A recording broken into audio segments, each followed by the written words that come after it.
Good morning. তো এখন কি করছো?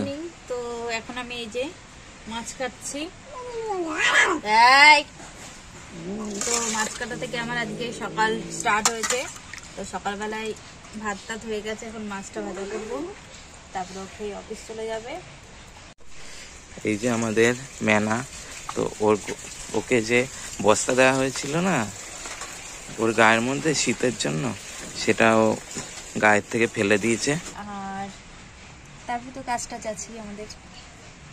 আমি আগে তাড়াতাড়ি করে মাছটা বেছে নিই। মাছ আমার কাটা হয়ে গেছে, বড় মাছ ছিল, বড় সিলভার কাপ। এখন ওটা খুলে দেবো, কিন্তু ও যা মানে মাথা নাড়াচ্ছে, কি করে খুলি। একটা মাছ নুন হলুদ মাখিয়ে নিয়েছি, এখন ভেজে নেব। খোলাই যাচ্ছে না, কিন্তু আস্তে আস্তে চেষ্টা করছি খোলার। ও তলা দিয়ে মাথা ঢুকাচ্ছে, কি গরু হয়েছে রে। ছাড়,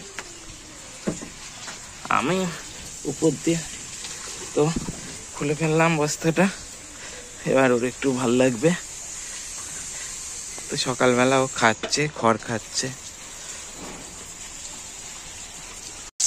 তো দেখো, একটা শুকনো লঙ্কা নিয়ে নিয়েছি, মাছের ভাজার তেলের মধ্যে দিয়ে দেবো। এই লঙ্কা ভাজাটা দিয়ে ভাত খেতে দারুণ, ভাত খাবো। ভাজা লঙ্কা দিয়ে খেতে কিন্তু খুব ভালো লাগে। তো লঙ্কাটা ভাজা হোক। বলছে দুপুরবেলার খাওয়া হবে এখন আমাদের। তো আজকে দুপুরবেলাতে আছে হচ্ছে কি এটা, বাঁধাকপি দিয়ে ডালের বড়ি টড়ি দিয়ে একটা ঝাল। আমাদের মিটি এখন খাওয়ার পর আপেল খাচ্ছে। এই যে এখানে আপেল রাখা হয়েছে, আপেল খাচ্ছে। ডাল আর টক ডাল যা বলেছিলাম, আর এই যে মাছে একটু আলু দিয়ে গ্রেভি গ্রেভি করে রান্না করেছি। তো মিঠি দেখো নিজে নিজে কাটা বাচ্ছে মাছের, অনেক বড় হয়ে গেছে আমাদের মিঠি। মিঠির মা এখন ওকে ভাত মাখিয়ে দিল, এখন মিঠি হাত দিয়ে খেয়ে নেবে তাড়াতাড়ি করে। আর আমি একটু খেয়ে নিই ডাল দিয়ে। এখানে মিঠির মা মিঠিকে রাধা সাজিয়ে দিচ্ছে।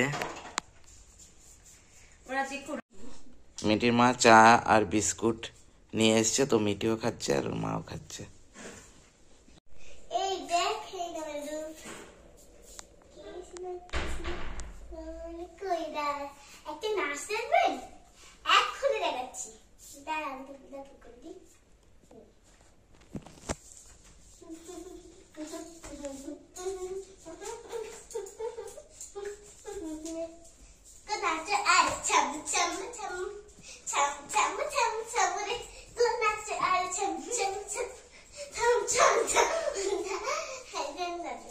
পাগল ডান্স দেখে যান, পাগল ডান্স।